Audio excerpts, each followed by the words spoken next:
täna on meil siis külas Tea, kes räägib meile siis sellest, kuidas tema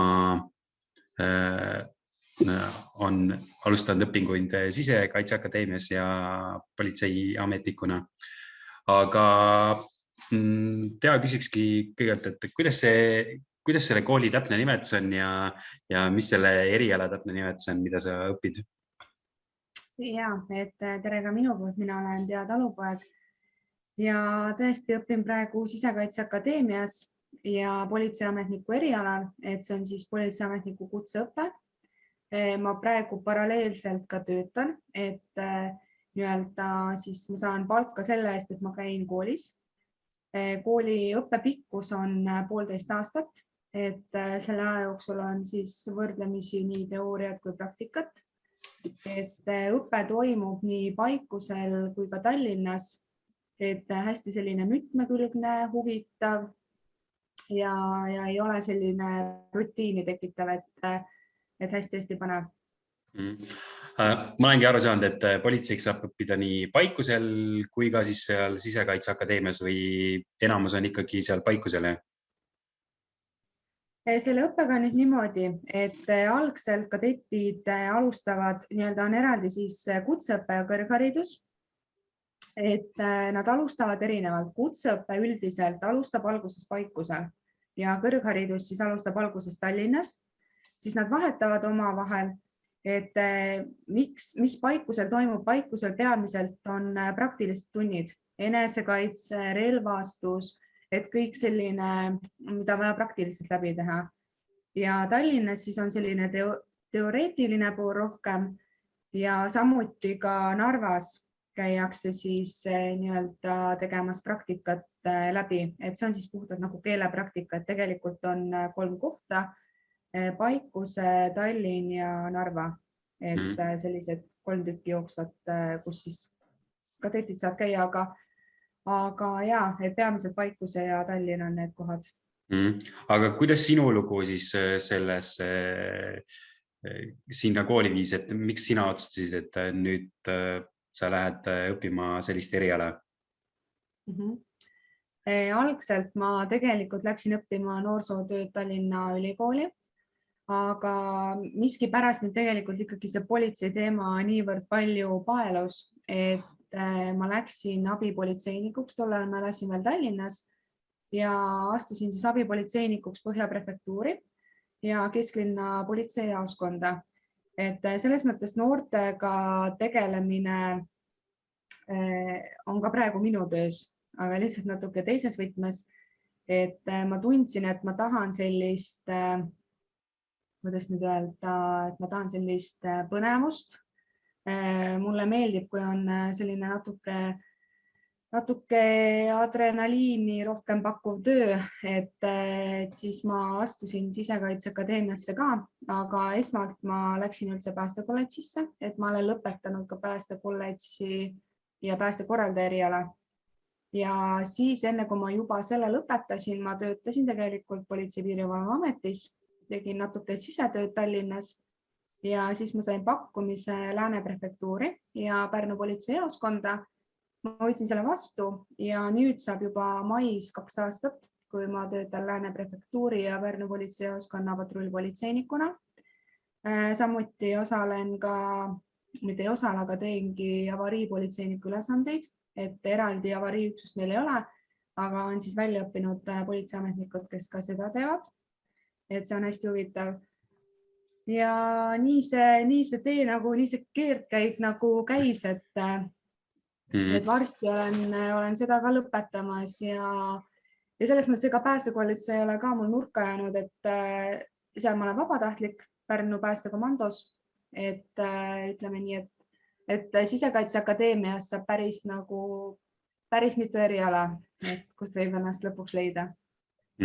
Aga sinu see valik oligi kohe Sisekaitseakadeemia, et sa ei vaadanud sinna Paikuse poole üldse? Tegelikult Sisekaitseakadeemia ongi nii Paikusel kui ka Tallinnas, et seal me ei saa selles mõttes valida, et tervet õpet, mis Paikusel toimuks, sellist ei ole. Et ongi ta ära jaotatud, et millal on siis õpe nii-öelda Paikusel, millal on siis Tallinnas. Et muidugi oli hea käia siit Paikusele, et hea lähedal nii-öelda Pärnust, aga Tallinnas on ka jällegi omad plussid, et uus maja, et hästi vinge ja ka sellised ägedad võimalused, et mõlemad, noh, selles mõttes ongi vahelduse mõttes hästi hea nagu olla mõlemas kohas. Aga sinul jäi see sisseastumine vist tegemata, et sa põhimõtteliselt saidki lihtsalt sinna või kuidas see sisseastumine, mõtlen, üks on sinu puhul ja teine on see, kuidas päriselt see käib, et mõlemast võiks tegelikult ju rääkida. Ja, et päriselt, kui nii-öelda minna, ma räägin siis, kuidas nii-öelda ametlikult see käik on, et ametlikult ikkagi tuleb kandideerida. Esmalt viiakse läbi kehalised katsed, kus siis on vaja teha teatud arv kätekõverdusi, kõhulihaseid, siis oli üks tasakaaluharjutus ja jooks. Kui need on ilusti tehtud, punktid kätte saadud, siis kutsutakse edasi vestlusele ja vestlusvoor on siis see, mis paneb nii-öelda paika, et annab nii-öelda lisapunkte ja lisapunkte on muidugi ka see, et kui praegu näiteks, kui tuleb siis gümnaasiumist otse nii-öelda siis huviline, kes soovib õppima tulla ja ta näiteks sisekaitseliselt läbinud mingisuguse õppe, riigikaitse, mis iganes muu õppe, et see tuleb ainult kasuks juurde. Ja kui vestlus on ka väga hästi läinud, siis ongi tere tulemast ja ootavad uued põnevad seiklused, aga minu puhul mina tulin siis nii-öelda väljaspoolt. Mina juba töötasin, mina sain kohe tööle ja ma teadsin, et ma pean kooli minema. Ma ei kartnud selles mõttes, ma ootasin, millal ma kooli saan. Et mina läksin kooli alles siis augusti lõpus, enam-vähem ka septembris. Aga meie õppega on nüüd niimoodi, et kui muidu õpped ikkagi hakkavad seal augusti lõpus septembris, siis meie grupid avatakse nii septembris, jaanuaris kui ka novembris. Ehk siis ei pea nagu muretsema, et nüüd ma pean, ma ei tea, ootama nii kaua, et millal ma kooli saan, et tegelikult need grupid jooksvalt siis pannakse tööle, saab kooli minna, õpe on hästi paindlik, et päevaõppurid muidugi käivad koolis siis esmaspäevast reedeni, nädalavahetused on vabad muidugi, läbi nii-öelda väljaspoolt siis tuled siia süsteemi, siis jällegi sa saad töötada mingi aeg, sa saad näha võib-olla, et kui sa ei ole abipolitseinik ka olnud, et siis sa saad nii-öelda teada, et kas see ikka on sinu jaoks. Et tegelikult kõik võimalused on nagu olemas, et saada teada, et kas sa tahad seda või mitte. Ehk siis selles õppes, kus sina oled, siis seal ongi ainult need, kes on väljaspoolt tulnud? Ja, just, et kellel ei ole varasemalt politseilist haridust all. Sa natuke oled sellest õppimisest juba rääkinud, aga sa võiksid veel natuke rääkida, et kuidas see õppimine siis välja näeb, et mis õppeained seal on, kuidas see õppimine käib ja siis sa natuke rääkisid sellest, et on võimalik praktikal käia ja nii edasi, et kuidas see protsess käib? Ma räägin nüüd omal näitel, et kui ma ütlesin ka, et päevaõppurid, kes on nii kutses kui kõrghariduses, käivad esmaspäevast reedeni koolis, siis mina käisin koolis niimoodi, et 2 nädalat koolis esmaspäevast reedeni ja 2 nädalat siis nii-öelda olin tööl oma graafiku alusel. Et see selles mõttes on hea, et varasemalt oli muidu nädal tööl, nädal koolis, et see on natuke liiga intensiivne, aga õnneks see muudeti ära. Et mida siis politseiametnik kutseõppes, kaugõppes saab, on siis korrakaitseline pool, on nii-öelda piiriteadmisi, nii piirivalvuri teadmisi, kriminaalsuunast natuke, et sa õpid tegelikult need algteadmised, see kõik süüteomenetlus, väärteomenetlus, kriminaalmenetlus, et sa õpid need algsed teadmised ja oskused, sa saad endale sealt kõik kaasa. Et seal ei ole ainult siis jäädud siis näiteks patrulli suuna peale, et kui sa nüüd patrullpolitseinik, et siis saadki ainult seda oma parasjagu, vaid sa saad ka näiteks piirivalvuri teadmisi. Õpe on integreeritud, et kui on soov minna ühelt tööliinilt teisele, et siis üleminek ei oleks ootamatu näiteks. Sa juba tegelikult tead, mis sind ees ootab ning ongi hästi palju erinevaid, näiteks keeli on võimalik omandada, et kui keeleoskus ei ole nii-öelda kõige parem, et siis saab keelt õppida. Et näiteks vene keele õppisin mina ära Sisekaitseakadeemias. Varasemalt ma absoluutselt väga vähe rääkisin, aga nüüd on selles mõttes areng on olnud meeletu ja õppejõud on hästi vastutulelikud, ei võeta niimoodi grupi kaupa, vaid nad ka individuaalselt tegelevad sinuga, et see on hästi hea. Ja mis mulle sisekaitse puhul kõige rohkem meeldibki ja miks ma tahan ka jätkata nüüd peale kutseõpet kõrghariduses seal, on just seetõttu, et see rakenduslik pool, mis seal on rakenduskõrgharidus, et see nii-öelda praktika ja teooria käivad siis käsikäes.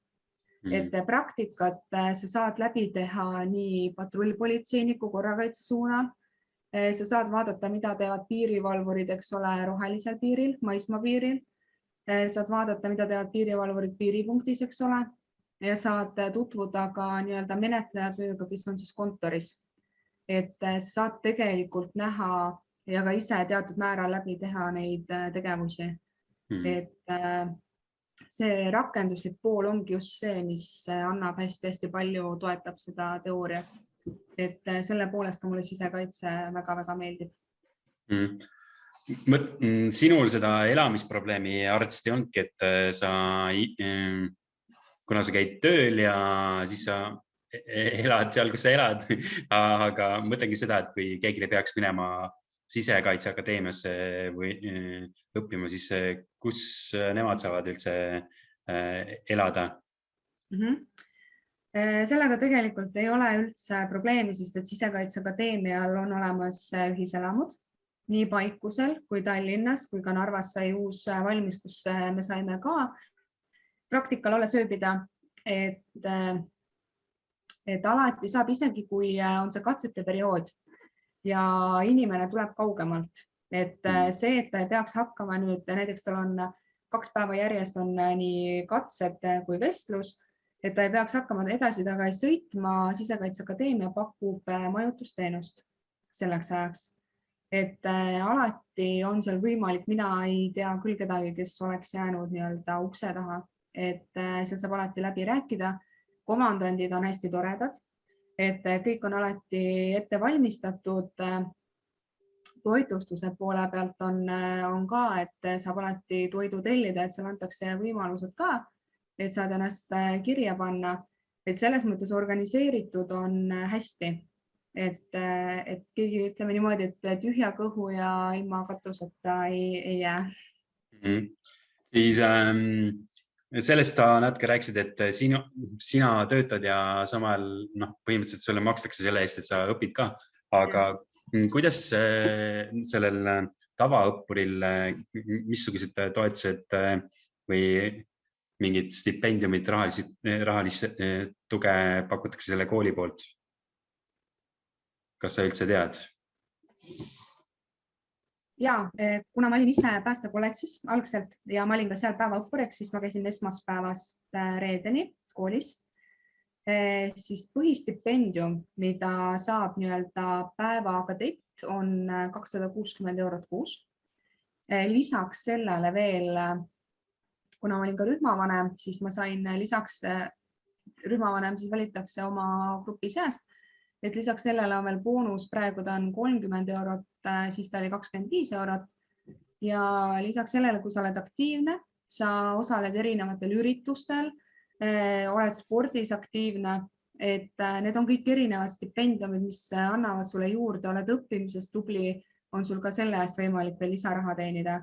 Et tegelikult ütleme niimoodi, et kadett võib seal päris hästi teenida, et kui ta on ise tubli, aktiivne, omalt poolt nii-öelda annab ka,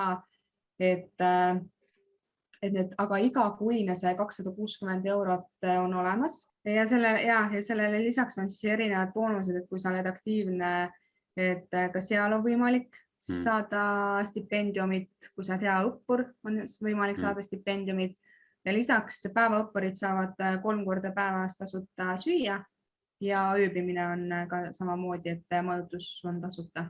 Okay. Ja sportimisvõimalused muidugi on väga-väga head, et ütleme nii, et kõik on olemas, mis vaja.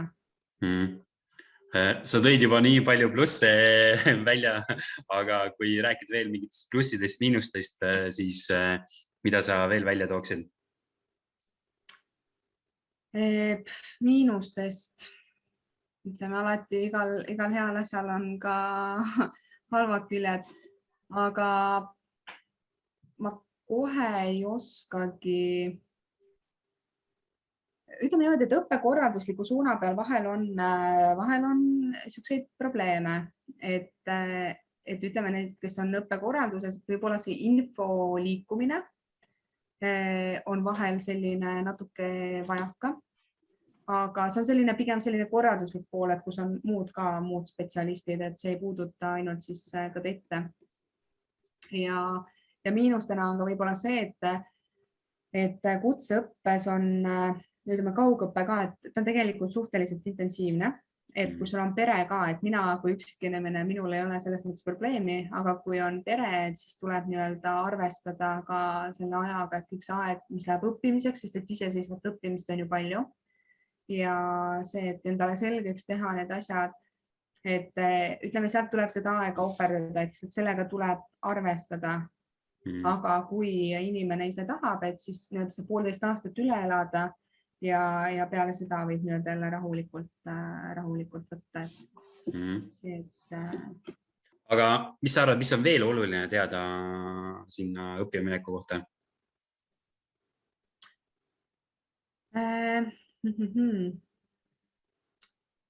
Ütleme nii, et inimene ise peab tundma ja teadma, et ta seda eriala tahab, mis iganes ta sinna õppima läheb, et Sisekaitseakadeemias ju on mitu kolledžit, eks ole, päästekolledž, politseikolledž, politseipiirivalve, finantskolledž, justiitskolledž, et neid valikuid on mitu erinevat. Ja tegelikult ma ütlen ka seda, et kui näiteks inimene tunneb, et ta õpib näiteks siin praegu ühes kolledžis, aga ta arvab, et ta tahab ikkagi midagi muud, siis tal on tegelikult võimalus ka üle minna. Et ei ole nüüd see, et ma pean koolist ära minema või et mis juhtub, eks ole. Aga mida peab näiteks veel teadma selle kohta on, et kui sa asud nüüd tööle, mitte tööväliselt, aga lähed päevaõppurina, siis sul on kohustus peale seda töötada, siis kas sa oled kutseõppes või sa oled lõpetanud rakenduskõrghariduse teatud aeg. Sa kadusid ära ja sa hakkasid ütlema, et sul on kohustus töötada Siseministeeriumi haldusalas olevas asutuses, et muidu peale seda, kui isik tahab ära minna, et selleks peab olema väga mõjuv põhjus ja vastasel juhul ta peab tasuma siis selle õppemaksumuse, mis on läinud siis tema koolitamiseks selle aja jooksul. Et sellega tuleb arvestada, et selles mõttes kindlasti läbi mõelda kõik see, et kui minna õppima, see ei ole ainult sisekaitsesse, see on ka teistesse kõrgkoolidesse, teistesse kutsekoolidesse, et ikkagi läbi mõelda, mis on see, mida tahad, et praegu noored inimesed, ma saan aru ka, et omal ajal, kui mina keskkooli viimases klassis olin ja mõtlesin, et kes minust võiks saada ja et tegelikult see ei olegi nii lihtne, sest et ütleme nii, et maailm on ahvatlusi täis ja praegu võib-olla jäetaksegi pigem see 1 aasta vahele, et vaadata, et mis selgus see siis nagu asjadesse toob. Aga mina võin julgelt soovitada, et mina olen väga-väga rahul ja kindlasti plaanin ka õpinguid seal jätkata. Siis sa rääkisid natukene sellest spordi tegemise võimalustest, aga mis on kooli poolt veel mingid sellised väljaspool kooli tegevused, milles on võimalik osaleda või milles sina oled osalenud? Ja, ma mäletan, kui mina läksin kooli õppima, siis kool näiteks saadab võimalus näiteks vabatahtlikutena, kus iganes näiteks rahvaüritustel kaasa lüüa, et panustada seal. Koolis toimuvad alati ka erinevad mängud, on näiteks talimängud, meil mängitakse male hästi palju, eks ole, pinks, et kõik need ühisüritused siis üritatakse nagu kokku tuua, et praegu koroona ajal muidugi on see ilmselgelt pea võimatu, eks ole, et ei saa reegleid ju rikkuda, aga muidu enne seda ja ma arvan, et ka peale seda, et millal see ükskord läbi siis saab, et kool ka siis omalt poolt, ütleme, kolledžid siis korraldavad koostöös siis juhtkonnaga erinevaid ühisüritusi, et saaks nii-öelda kolledžid omavahel siis paremini integreeruda ja et kadetid ka ise ju pakuvad tegelikult välja hästi palju erinevaid võimalusi. Ehk siis kadetid saavad ise ka välja pakkuda mingeid tegevusi? Ja rebaste ristimine alati iga aasta püha asi, et ilma selleta ka kindlasti ei saa, et see on ka kindlasti siia kooli, et ei ole ainult, ei tasu mõelda, et nüüd, kui ma tulen siia kooli, et siis ma tulen nagu sõjaväkke, eks ole, et ongi ainult kord ja hommikuti rivistus ja nii edasi, et siin on tegelikult väga äge, see on nagu üks suur perekond ja noh, lõpuks ongi, et kõik üks kõigi ja kõik ühe eest, et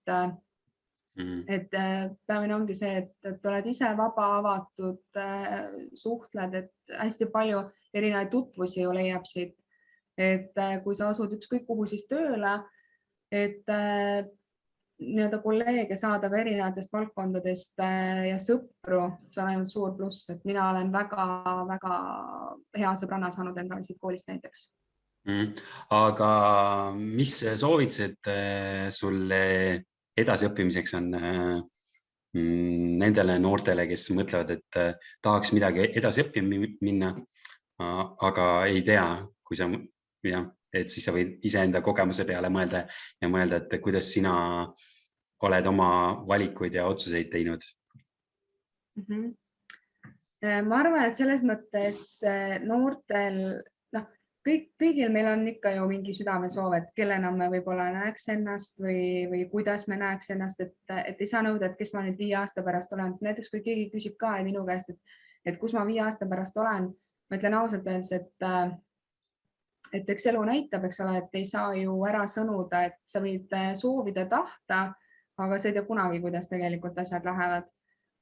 Et sisimas ma mäletan ja ma ikka tahtsin, mul on alati selline õigusvaldkond ja selline siseturvalisus huvi pakkunud, aga lihtsalt elu läks natuke teistmoodi ja siis, aga ikkagi ma selles mõttes ei jätnud jonni, et ma teadsin, et ma seda tahan ja lõpuks ma siia ikkagi sain, et ma ütlen ka noortele, et ärge andke alla, et järjekindlust peab olema, et kui sa väga-väga tahad, et sa saad lõpuks ikkagi selle, et millest sa oled unistanud, selle nimel on lihtsalt vaja tööd teha.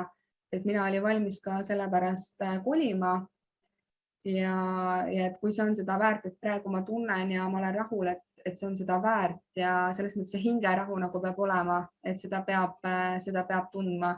Et kui mingi asi sees närib, et see ikkagi ei ole päris õige, tuleb ise maha istuda, vaadata, mõelda läbi, panna plussid, miinused kirja, võib-olla rääkida mõne tuttavaga ja ma soovitan ka rääkida, praegu ju ongi noorsootöötajaga ka näiteks, et Rajaleidja ju, et hästi suured sellised tugipunktid, mis on noorele praegu tegelikult selliseks teejuhiks. Et elus on selles mõttes palju rohkem, ma arvan, et kui lihtsalt nii-öelda olla, et seda olemist peab ka olema, aga selline oma tee leida ja töötada endaga. Ja siis küsiks seda ka, et mis on sinu soovitused, et kui sa tahad kuskile sisse astuda, et mis on sisseastumiseks soovitused?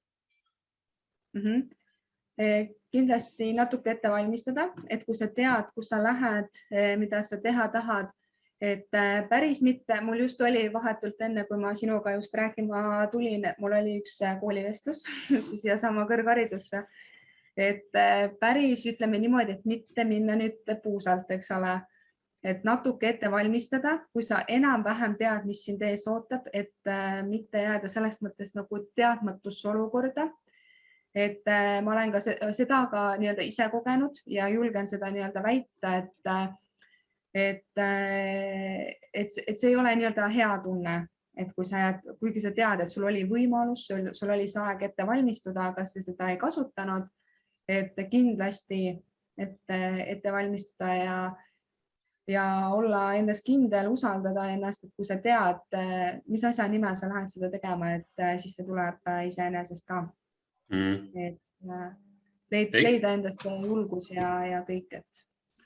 Ehk siis ettevalmistamise puhul ongi see, et taasta, üsna tavaline on nüüd need vestlused ja teine on see, et mõnikord on mingid testid ka, et mõlemad asju saab tegelikult hästi ette valmistada ja siis ongi see, et seda tasuks teha, sest kui eksami tulemusi on vaja teha, siis see ettevalmistus on juba läinud.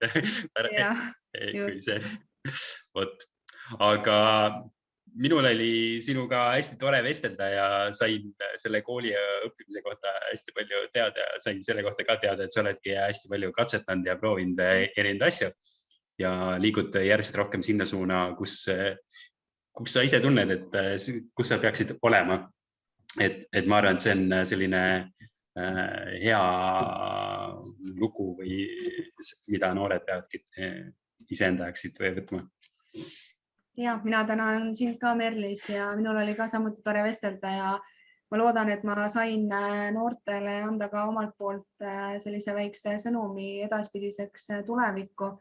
Et kindlasti ärge kartke, et kõige hullem on see, kui sa pärast mõtled tagantjärgi ja kahetsed, et sa ei proovinud, et see on kindlasti üks selliseid tundeid, mida ei tahaks tunda, et alati kaotada ei ole mitte midagi, võita on kogemus või siis see, kes sa tahad olla kunagi, et tuleb ennast usaldada.